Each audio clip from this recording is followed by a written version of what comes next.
Portland Trailblazers. What's the next step? You lose your president of basketball operations. What's the next step for the Blazers? Well, obviously, there's going to be a search for a new president of basketball operations. But to Chauncey Billups' point, I think he's correct. Look, players don't get concerned with the stuff that's going on upstairs. Only time they're really concerned about it if their contract is up, right? When you're dealing with them. If it ain't affecting me, they're not worried about it. So for them, it's not going to have a direct effect. And Chauncey's right. He's got his pulse on it. Players are not really talking about it because they have to, look, they're in a tough stretch right now. They need to figure out how to start playing better basketball, start winning games. And for the Portland Trailblazers, let management take care of this. There are some great candidates out there, names that you're hearing that's going to have an opportunity to get this job. They're going to land a good president of basketball operation.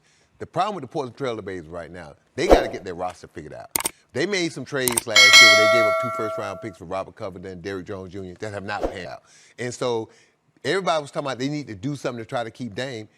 That was their move last year, and it didn't work. And so to me, and you tell me what you think, Tim, they're close to getting to the point to where they're going to have to consider trading Dame and CJ and to go into a rebuild because at their best, they couldn't get you to the finals.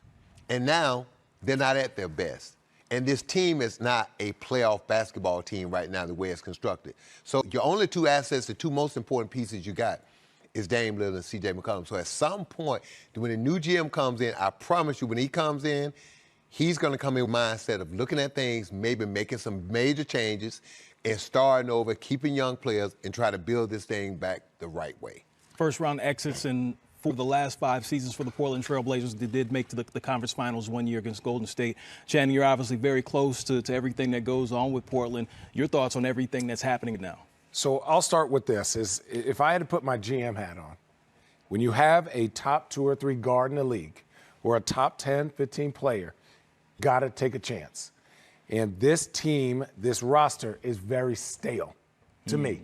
When they brought in, Nasir Little's been balling out. You're finally seeing some advancement in Anthony Simons. Larry Nance Jr. is playing well. But at some point, if you look at, I think Norman Powell, all the players are good players, good.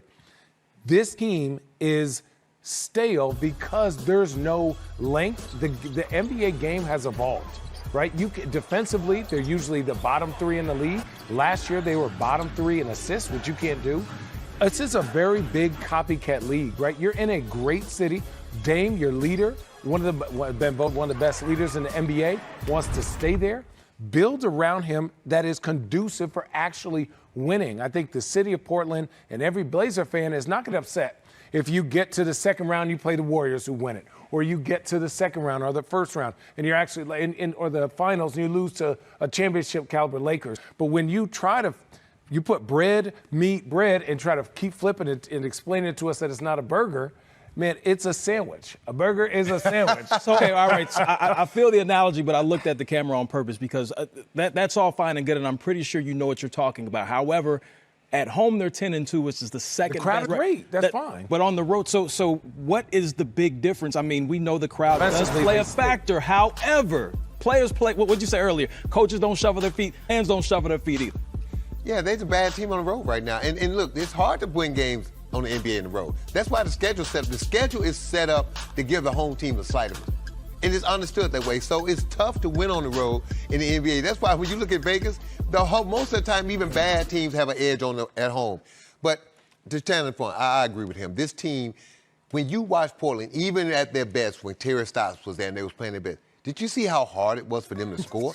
Dame Lillard and C.J. McCollum had to run all over the court to get a jump shot. Yeah.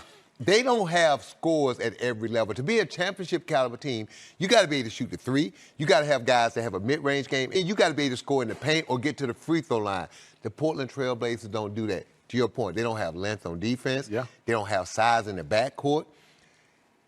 People are used to Dame and CJ now. They've been together now for 8-9 years, and they know how to play them now. They know how to beat Portland. To me, the new president of basketball operations got to seriously come in and consider, right now, Dame value is at its highest.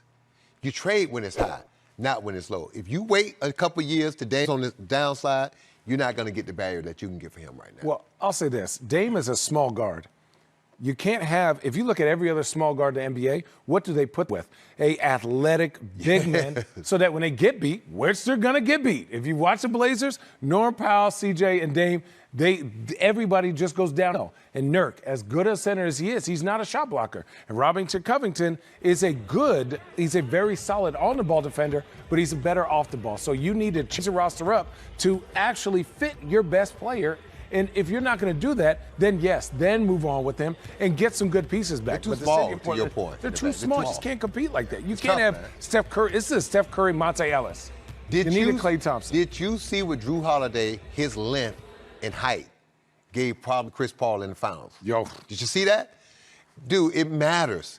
Being 6'4", 6'5" with long arms at that point guard position, it matters. It may not matter in the regular season, but come playoff time when I'm playing you 7 times and I get to dissect your game and everything that you do, it matters. And so what the Portland Trailblazers are going through right now, Dame has had an unbelievable run.